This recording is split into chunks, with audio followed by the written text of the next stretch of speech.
What's up, guys? Jake here with JakesGotHerps, not to be confused with herpes. Herpes is nasty, and welcome back to another reptile collection video. This is going to be an update for February 2014, I guess. I don't know what specific month I'm going to upload this video, and I have some other videos that I feel like I need to upload first before I can do this, which doesn't really make any sense to you while you're watching this, but just bear with me. And so I guess we'll start off over here because my Redtail Boa Reggie is out and about. Like I said, that's Reggie, the Colombian Redtail Boa, rescue I got a while back, and I was planning on rehoming him, but he has quite the character, and really just a great snake, and definitely one of my favorites. Sorry for the glare on the light. I use a lot of different lights in this room because the lighting from just the normal lights is pretty piss poor, so I have to try a lot of other stuff. But there's Reggie, just chilling like a villain, and his enclosure is about ready for an upgrade. He's in a 4x1 glass aquarium. I think he should get a 4x2 melamine like my carpet python here. And speaking of my carpet python, down here is my Irian Jaya carpet python and her enclosure. The lights in her tank don't really work right now, so again, the lighting's not that great. I apologize for that, but see if I can, I don't know what I do. Here, I'll just bring you down here, I suppose. There she is right there. I'll link you guys to some videos of her in the end of the video in my outro, just so you can see her a little bit better, because like I said, the lighting in this room sucks pretty bad. But there she is, Irian Jaya carpet python. She's getting pretty big. She eats medium to large rats, and she's around 6 to 7 feet, I'd say. She's a big Irian Jaya at this point. But a really friendly snake. Definitely one of the friendliest snakes that I own. And yeah, so there she is. I feel like I bumped the tripod a little bit. Nah, it looks pretty good.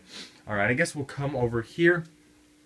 In here is my Crested Gecko, and I will bring some light over here for this because I can't really see anything.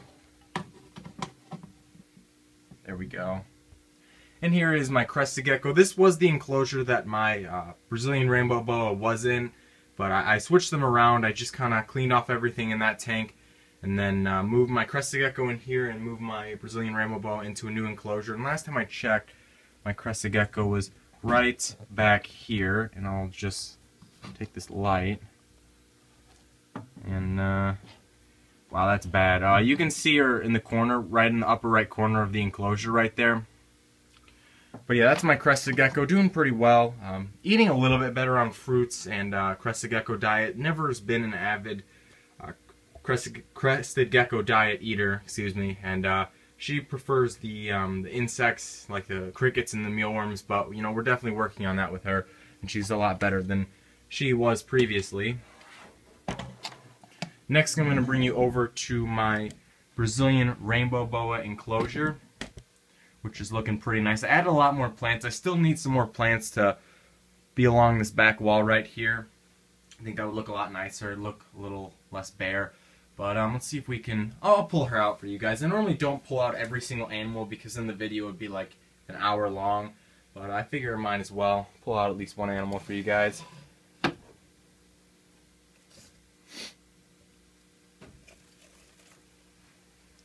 A lot of you guys in the feeding video of her were requesting and suggesting that I feed her rats instead of mice. And I did take your guys' feedback. I did go and get some rat pinkies. The reason I never fed them before was because, let's see if we can get more light over here. Because the pet store that I go to, you know, all the pet stores near me don't sell, you know, rats in different sizes. They only sell them in you know, just large or adult size rats, you know, small, medium, large rats. They don't sell the smaller sizes like they do with mice. So that's the reason I have, you know, an abundancy of different mice sizes, but not of rats. But I went to a show and I picked up a whole bunch of rat pinkies for her, and she definitely likes chowing on those. But there she is. She's getting really big, as you can see. She's getting pretty thick. Not a whole lot longer, but just a really beautiful snake. And I need to do some more updates of individual animals, just for the main reason that a lot of people, you know, have just recently subscribed to me, which is awesome. Thank you for that. But like in the back of my mind, I've said, you know, oh well, I've already done an individual update of this animal, so I don't need to do any more. But in reality, I've gotten a lot more subscribers since then, so definitely need to do that. And you need to get off now. Thank you very much. Just a beautiful snake, though. Brazilian Rainbow Boas are definitely some of my favorites. And I love this enclosure. This enclosure is amazing. It was a pretty cheap enclosure, and it just looks really nice with the sliding glass doors. I just really enjoy it. Next, I'll come over here to the barren wasteland of an enclosure. This taller enclosure right here is where my rough green snake is, but blends in extremely well with the plants and such, and it never really comes out. In one of these videos, I'll definitely just take it out for you guys so you can see it. I've uploaded some pictures to Instagram, but yeah, not much to say about that one. In here is my Firebelly Newts. Definitely one of my favorite new additions I've gotten, you know, recently. They're really, really cool. They eat extremely well, and right now I'm fussing with a light over here to get it so you can see them a little bit better. And then we'll bring you over here. I feel like they've gotten bigger in like the past week. I don't know about you guys, but you can see them both right there. You can see the one in the corner, and then you can see there's one right in the middle of the plant. But they're just a really cool species, and they eat very readily. They eat right off the tongs. They eat bloodworms, and I've thrown in some newt pellets in there. I don't know if they've eaten them. I can't really tell right now, but yeah, they're just really cool animals, really inquisitive. You know, they're always moving around, and when I open up the enclosure, they're usually looking around, seeing if there's any food or something. And yeah, so they're really cool species. I definitely like the amphibians almost as much as I do the reptiles. I feel like I don't know. I feel like reptiles are a lot easier to keep, but you know, the amphibians are great also. And in here is my rescue king snake. This is Ralph, the high-red goanite king snake. Definitely one of my favorite king snake species. As you can see, a little bit flighty, but really great snake on this sexy pink table. I know you guys missed the sexy pink table, but there it is. As you can see, this 20-gallon long fits so well on it. Definitely running out of space in this room. I need some sort of like plastic rack system, but that'll be for a different video, and I'll pull them out for you guys. Really cool king snake. I like it's a little bit more unusual than like your normal California king snake, or you know, a Brooks king snake or something like that. Definitely a really cool king snake. I suppose I'll just take him out for you guys, show him off a little bit. Definitely a really cool king snake with the red colors instead of the typical black and white. And I am going to be a pussy, and I'm going to use this small hook just to scoop him up, because he does have a pretty aggressive feeding response. I highlighted that in a video a while back, and you know, I'm sure I wouldn't get bitten, but I don't really want to have to stop the video in case I do and like wipe off the blood from my hands or something. As you can see, he's fine, but I didn't really need that. But you know, better safe than sorry. This is a very, very aggressive, dangerous species of snakes. According to you know, Animal Planet, if you get bit by one of these, you probably have, I don't know, you know, 24 hours to just call all your friends and family and tell them that you're gonna die, because well, you're just screwed, I guess. But there's Ralph, really cool king snake. Definitely one of my favorites. One of my favorite snakes, despite being a colubrid. I know I'm not a big colubrid guy. I keep more of the boids, but I definitely like having this colubrid in my collection. I could definitely see myself getting some more of these. They definitely are a really nice species, and they have some cool color mutations as well that are really nice, that definitely accent the red colors really well. And next we'll move over here to somebody who I haven't seen in a really, really long time, unless she went back. Yeah, there's Eleanor, my Argentine black and white Tegu. You guys haven't seen her in a very long time because she's been hibernating for the majority of the winter. She really doesn't do much. She just kind of sleeps. She doesn't really eat anything. I take her out about once every week or so just to bathe her, make sure she's well hydrated, because they can get dehydrated while they're brumating, but as long as they maintain a good body mass, you don't really have to worry about them going hungry. And I'll pull her out for you guys as well, because it's been a really long time since you guys have seen her. She's definitely a really, really great reptile to keep. Tegus obviously get a lot bigger than most other reptiles, but they're exceptionally tame. See if I can get her in here for you guys. And again, we have some high quality lighting, so you can see everything so well. But there's Eleanor, if you could like possibly see her. Maybe I'll just grab a light or something. I don't know. I know you guys are frustrated by this, by the lighting issues, but trust me, you're not as frustrated as I am with it, because this lighting's just, it's unacceptable. It's what it is. I mean, it's just not a good video making environment. That's something I'm gonna have to work on. Normally when I make these videos, I talk about, you know, enclosures or animals that I'm gonna have to work on. No, I just need the lighting to be not as piss poor. Over here we have my Axolotl, who, oh, where is he? Try and move this back for you guys a little bit. Of course, my light's not gonna cooperate with me. I like how, I'm sure everyone who makes videos on YouTube knows that, like, as soon as you see your animals out and you're like, oh yeah, I'll make a video real quick, then they go back and they hide. He's chilling like a villain right back there.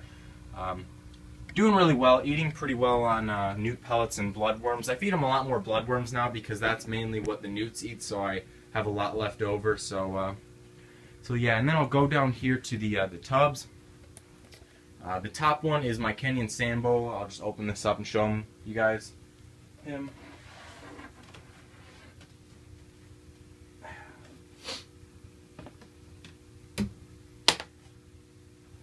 Just try and find him in here. It's always a little scavenger hunt looking for the Kenyan Sand Boas in their bedding, because obviously they're a heavily burrowing species.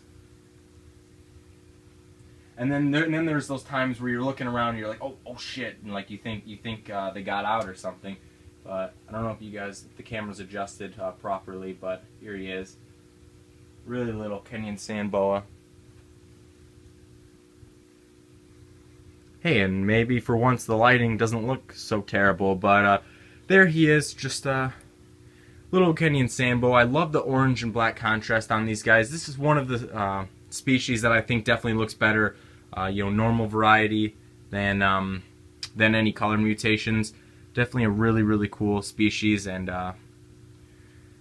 pretty calm. I know sometimes they can be a little bit flighty when you're digging them out of their enclosures, because that is their natural instinct, but once you get them out, they're pretty chill, and they don't get very big either, so I definitely recommend these for a first boa. If you're looking to get a boa species, this is definitely a good option. If you don't want to get a different python species like a ball python or something, this is definitely a good option.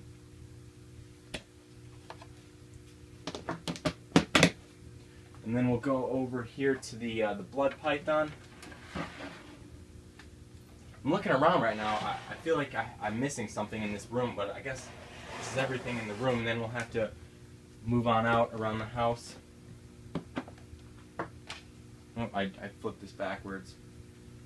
Alright.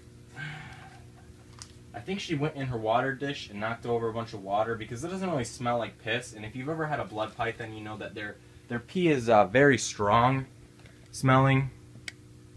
But there she is. She's getting pretty big. She looks definitely oversized for this tub, but she really doesn't do much. She just kind of chills in this cave. And I have other tubs that are bigger than this one if I feel like she needs to move it up at all. But she's always been kind of a finicky eater. Not really finicky, you know, she's always eaten well. She's just very shy and will only eat, you know, under certain circumstances where I just leave the food in there, and she'll eventually just kind of get around to it. But there she is, getting pretty big.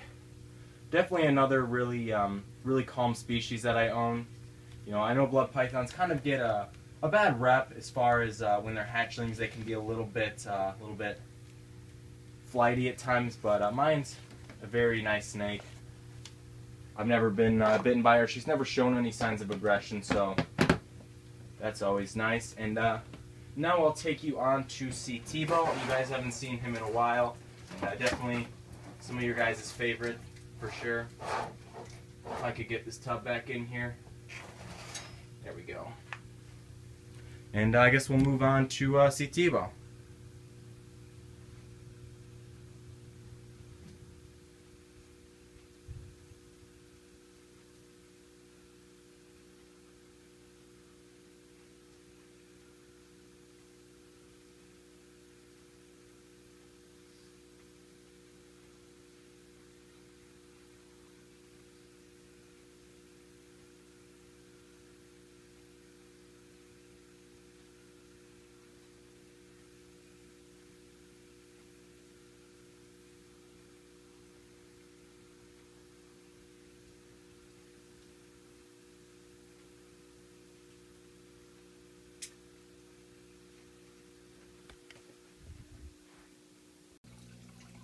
Alright guys, right here we have Tebow, my American alligator. Obviously he got his name from the football player Tebow, who went to Florida, and their mascot is the Gators. What a coincidence.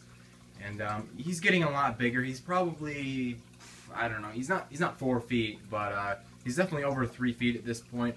He needs a little bit of a cleaning, his enclosure, but that's kind of nice the way we set it up with the water pumps. They circulate the water, so it's really easy to spot clean the enclosure rather than changing out all of the water, unless he swims through it and kicks it up like he's probably about to. But he's doing really well, still eating Missouri crocodilian diet. I know people ask me all the time, like, oh bro, you should feed him some live mice or something, but I don't know, that's just not how I roll. I feel like if there's like a good alternative to feeding, you know, whole prey items, then, you know, obviously I'm going to do that, especially with live feeding for sure, because I'm not a big fan of watching things die. I don't know what you guys like to do with your time. You know, whatever you do is fine with you, but I don't like watching things die. And obviously I frozen thaw, it's mainly what I feed, but I just feel like the Missouri crocodilian diet is a great diet that has really good results for me and for a lot of other people, so I'm just going to continue using it. So now we're going to go over here to the fire-bellied toads, and their enclosure looks pretty bad, I'm not going to lie. I need to turn it around, it's facing like the wrong way. But they definitely need an enclosure upgrade at this point. Definitely the next thing to do on my list. I have a lot of empty enclosures, glass aquariums that is. I don't know if you guys saw it in the other room, but I definitely have a lot of empty enclosures. You can see there's one toad right there, just took off, and then there's another one hiding somewhere else. And I'll bring you guys an update on these guys when I move them into the 20 gallon that I have empty. I feel like that'll be a nice setup, because this setup actually looked pretty nice. I don't know if you guys can remember that far back, but it looked really nice at the time, but now it looks pretty bad. A lot of the plants died and stuff, so gonna have to get around to redoing that. And now we will go upstairs and show you guys some turtles, because I like turtles. Alright, over here we have 4 turtles, and I don't know about you guys, but I'm definitely ready for summer. This winter's been pretty bad for pretty much everywhere in the country, but it's especially bad because all the turtles have to come inside and stay in these tiny little glass enclosures, where instead they could be outside in a nice pond. But you know, you kind of have to do what you have to do, especially if you live in the north. And I'll try and hop back here and show you each turtle individually. I have like a little chair over here, so it's kind of hard to get back here. But right here, chilling up top, we have a yellow belly cooter. I don't know if I'm in the camera. Right here. Put you back right here. Over here we have a, I don't know who I just grabbed. We have another cooter who's gotten a lot bigger. I don't know if you remember this guy, but he used to be, I don't know, probably half the size. And he had really bad shell rot when we got him, and he's doing a lot better now. He's really active and eats very well. Another turtle that's gotten a lot bigger is this Mississippi map turtle, who's also doing very well. And then last but not least, we have Dan, the big painted turtle right here, who's also doing very well. And like I said, guys, I love turtles. I like turtles, and I definitely like keeping these guys, although I do like it under different, you know, weather circumstances a lot more than I do during the winter, because the enclosures are not as nice, and you know, they don't have as much room to swim around and to do what turtles do. But I digress. Let's go in here, and we also have more turtles in here. In here we have well, as the little labels say, one red-eared slider and one razorback musk turtle. The red-eared slider's chilling right up there, and the razorback is right there. And a lot of people say you can't keep these turtles together, but a lot of people, you know, I'm not including myself, have kept these two species together with no problems at all. The musk turtles are related to snapping turtles, and they don't really do a whole lot. They don't swim around a lot. They mainly, you know, cruise along the bottom, as where the red-eared sliders, you know, mainly bask and swim along, you know, the top levels of the water. So they really do leave each other alone, and that's obviously a good thing. And again, these guys will be getting a different enclosure when summer rolls around, and they can do more turtle things because winter's just a depressing time for everybody, isn't it? I mean, it gets really cold, turtles have to come inside, it's just no bueno, you know? And over here we have the Herman's tortoise, Maggie, and where is she? She's in here. And she's getting enormous as well. When we got her like 2 or 3 years ago, she definitely didn't fit in my palm, but now, as you can see, takes up, you know, this part of my palm anyway. Just a fantastic tortoise. Definitely one of my favorite tortoise species. They're kind of expensive. You know, if you're not confident in keeping tortoises, then this probably isn't the one for you. But you know, as compared to like the Greeks and the Russians, I like those tortoises as well, but I like Herman's tortoises a lot more. And a lot of you guys have been asking about the fish and stuff. In here there's a little, I honestly don't know what it's called, but that's a little mini saltwater nano aquarium with some live rocks and corals and fish, and there's an anemone in there. So that's, or not anemone, excuse me, I honestly can't even think. Whatever that is right there. Sea urchin, there we go. Stupid Jake. And over here we have 2 Oscars. You guys saw these guys in my video showcasing my GoPro. And these are named after fruit for some reason. The color mutations are. One's a strawberry tiger Oscar and the other one is a blueberry, I believe. And everything's got, you know, everything's named after fruit. You know, banana ball pythons, everything, a lot. So, but they're just kind of doing what they do, swimming around, eating food, whatever fish do in their spare time. Dirty fish things, you know what I'm talking about. And then we'll go in here and show you guys the, well, it's really dark and scary in here right now, and I have to go flip the light on.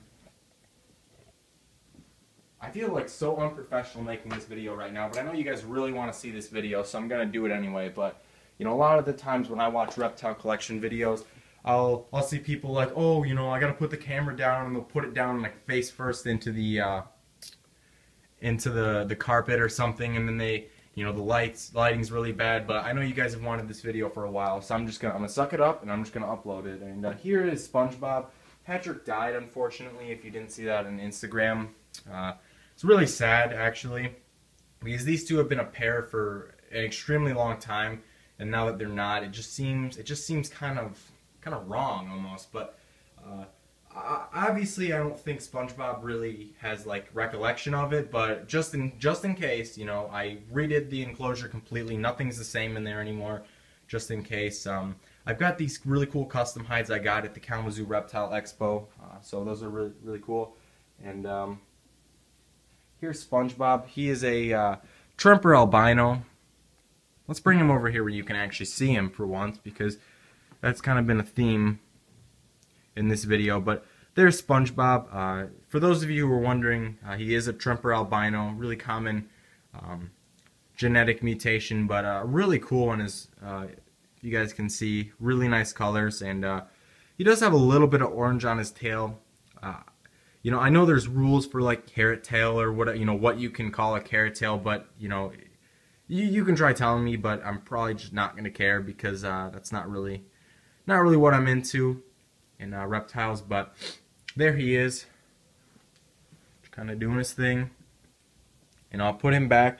And then last but not least, I'll show you guys Jerry, my leopard gecko, kind of the reptile that kind of started everything for me getting into reptiles, and it's just a really great animal. But instead of just talking about him, let's go find him. And I'm sure and last but not least, here we have Jerry, my leopard gecko. This video is going to be in an awkward spot right now because my phone's about to die, my memory's almost out, so I had to like delete some stuff really quick to make room for this last part. But we obviously have to include Jerry because he's definitely one of the most important to me.